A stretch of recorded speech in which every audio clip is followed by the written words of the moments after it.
Hey, this is Sully for the Body Count Report, Monday, October the 2nd, 2017. And today, it really hurts to do this show because the United States is going to be a feature. I'm going to be talking about Las Vegas, our first story, but then this needs to go on. I need to keep on with the show as planned, which I already had stories lined up. And I'm talking about Biafra, I'm talking about the Philippines, I'm talking about Israel, I'm talking about the terror attack that happened in Canada. Human life is precious, and we're all in this together.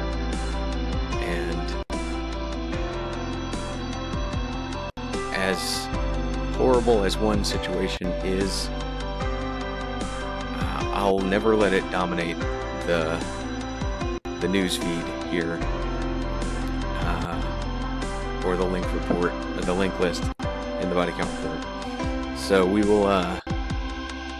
are going to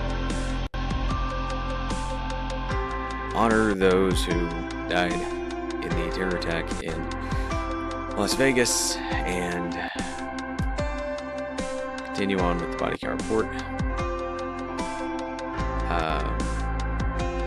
Paying tribute, we have the Nevada flag in the title card today, as well as the Nigerian flag, who is fighting Boko Haram, and there's been updates on Biafra as well. In the Philippines with their conflicts. Moving on to the news stories themselves. The Las Vegas shooting, what we know so far, a beautiful rundown of just the details. I have to thank Irish Times for having such consistent, unbiased reporting, and you can see this list on their link is in the description.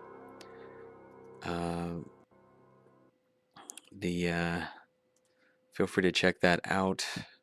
I was very interested to see how this story was being reported around the world, and it was incredibly interesting to see how both Israel and Times of India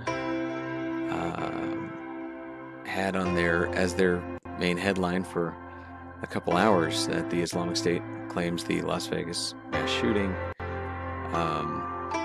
which very well might be an unfounded claim, but nonetheless is what they saw. And of course, my favorite newspaper on the world, Manila Times, this was their top story for hours regarding the Filipina love interest of the shooter, the person of interest in Las Vegas Strip shooting, Mary Lou Dunlay.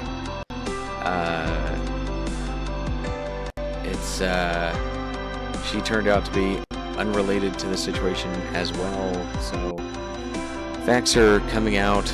There's a lot of stipulation that seeing that it was a country music festival that was attacked, there may have been political motivations, and we are still waiting to have more information if there was any manifestos or online statements of the shooter. We don't have that information yet publicly, but I'm sure more will be released shortly. So keep an eye on this situation.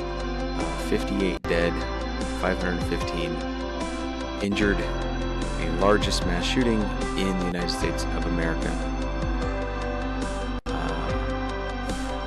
So we are going to keep an eye on this story and likely talk about more of the aftermath tomorrow for October the 3rd's report. hopefully more information will have come out by that time. We're going to move on to Israel. Two terrorists who murdered top policeman sentenced to 2 life terms. Passover Eve widow to J-Post demolished terrorist home. His whole family was party to attack. And this is a heartbreaking story. Murders and terror attacks that happen around the high holidays are a calculated stab at the heart of Israelis, and that's exactly why the terrorists do it. The terrorists organize the attacks to be violent, and the violence seems just so much more vivid when it happens near a holiday and families are trying to come together and make peace.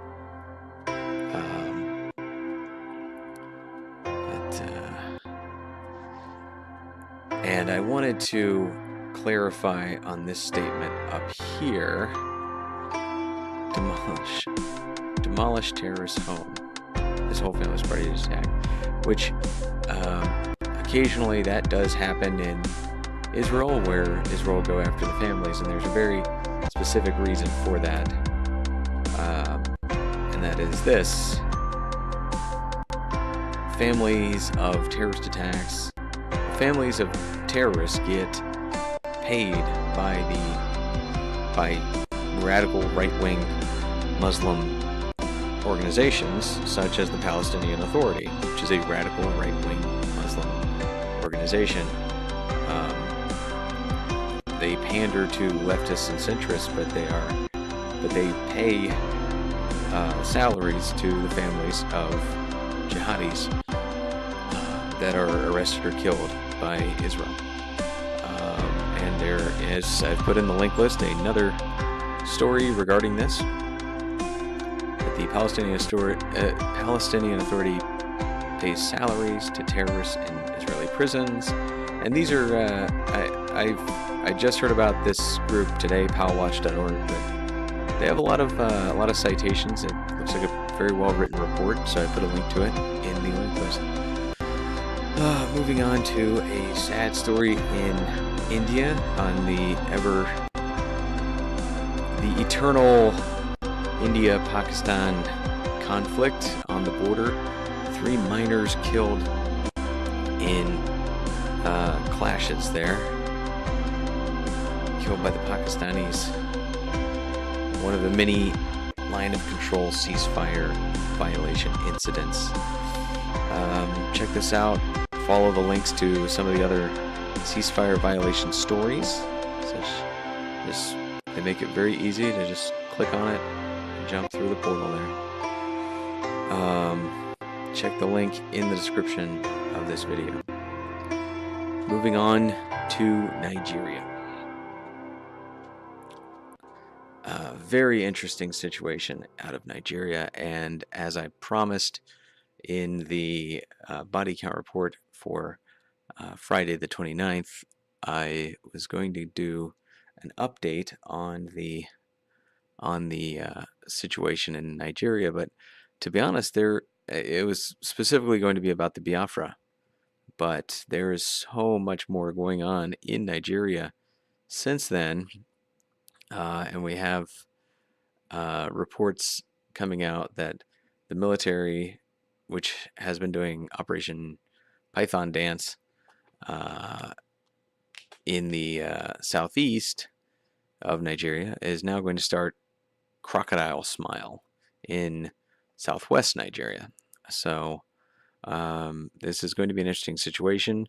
There's just sort of vague security concerns down there. As far as I know, there is no remnants of Boko Haram and no connection to the Biafra conflict in that part of Nigeria, but it could be interesting to see what surfaces from Crocodile Smile. So keep an eye on that. The Nigerian army troops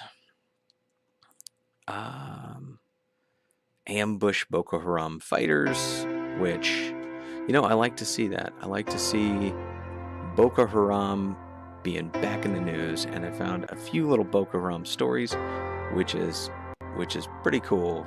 We've the mobile strike team. There are some impressive pictures here. This is from Sahara Reporters.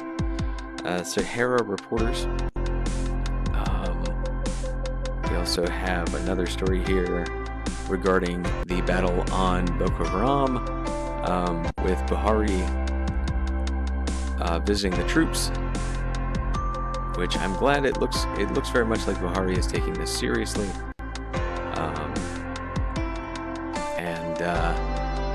This is an important time for Nigeria to set itself apart and take these matters of terrorism, these matters of life and death for their people seriously. And I'm glad to see it looks like Buhari is. I think he took some criticism for not bringing up Boko Haram at the UN, hopefully from people in his own country and not just from the world, because he's come back to Nigeria taking on Boko Haram in full force, and I like seeing that. So another Boko Haram suspect arrested in Ondo. This is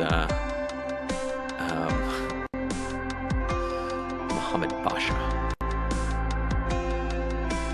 So good. It looks like Basha is off the scene,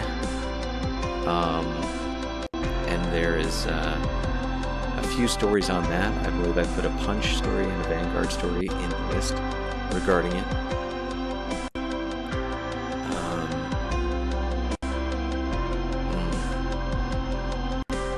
We'll come back to that.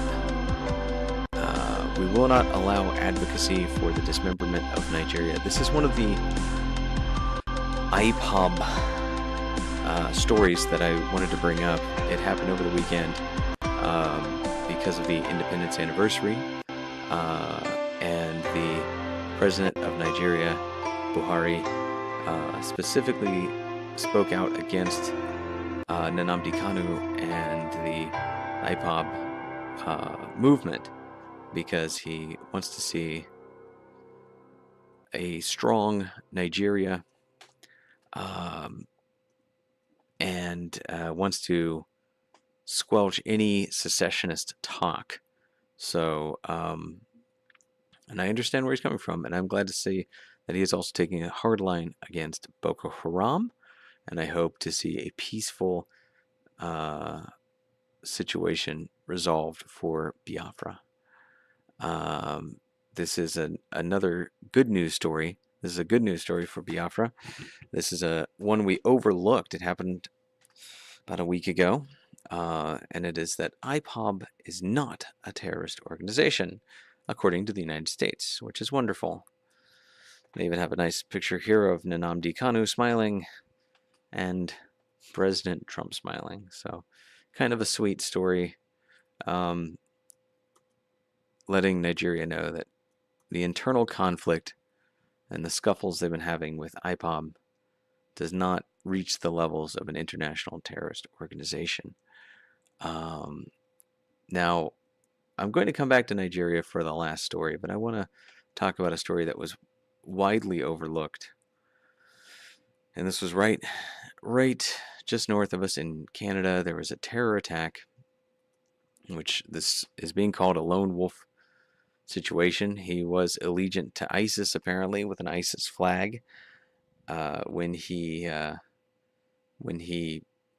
attacked people with a moving van. Several people were injured, but it's a horrifying situation for the people involved. And even the White House condemned the attack and said the U.S. law enforcement was in touch with Canadian authorities to offer assistance. It's a story that is overlooked logically because this isn't someone, this isn't a high body count story, but I always want to point out the entire reason I'm doing this is not for blood and gore. It's not for the pulp violent value of the stories. It's because human life is precious and we're all in this together. So I don't want to overlook these little stories. I want to talk about everywhere where we as humans are under attack, and that was in Canada this weekend.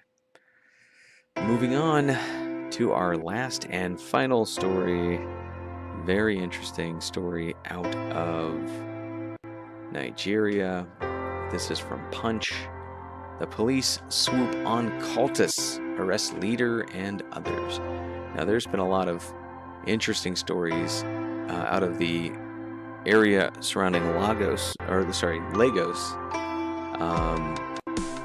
which is about gangs who are allegiant to only themselves. They hold no allegiance to anyone else, even other gangs. They will fight to the death. But they're called cultists. These are people that believe in all sorts of cult-like behavior, and they're incredibly violent in their beliefs. And they will, but essentially they are just territorial gangs. So check out the story. It's very interesting. Poonch NG, thank you for the story. And that is it for Body Count Report today. We're going to go ahead and end with the Human Life is Precious logo. And I sincerely hope that everyone stays safe out there. And this has been Sully for the Body Count Report. Monday, October the 2nd, 2017. Love each other. That's all we can really do. We can respect human life as being precious, and we can love ourselves and love each other because of it.